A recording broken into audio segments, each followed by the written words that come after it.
aniga waa Dalay Sharaaf Faarax gudoomiyaha garabka haweenka heer qaran ee xisbiga kulmiye maanta halkan waxaan ku fadhinaa saddex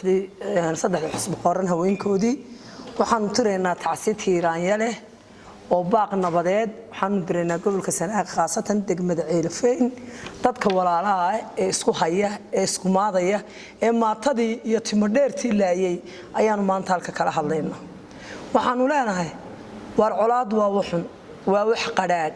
waa waxun qabyaaladu waa waxun wax allaaliyo waxa isku haysaan la garan maayo habar lamaanay maatadiini iyo timo dheertiina waa layseen xasuuq xun baa ka dhacay degmada Ceelafeyn xilli allaale xilliga doonto ha noqoto ama tan dhow ha noqoto ama tii hore ha noqoto wax garadkiini iyo aqoonyahankiini iyo hablihiini iyo ragiini god baa ku hubsateen waxa ahaydeen shalayto markii dagaalkii uu soconayay hore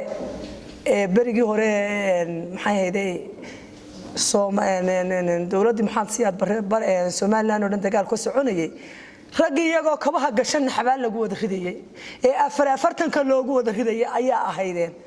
maantana intii hadhay ee hadhaaga ahaa ee fuftay ee ehelka ahayd ee walaalaha ahayd ee isnuugta ahayd ee isku kobta ahayd ee isku xirada ahayd ee isku caana ahayd ee naaska wada nuugay ee ehelka ahayd ayaa sidii si leegu xasuuqaysan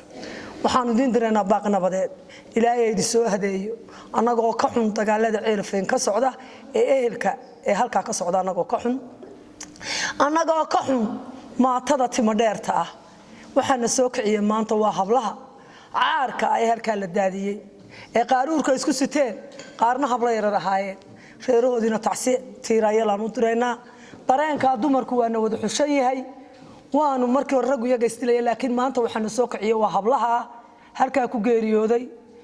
habluhuna waa hablaheeni waa caarkeeni ragow qoriga dhiga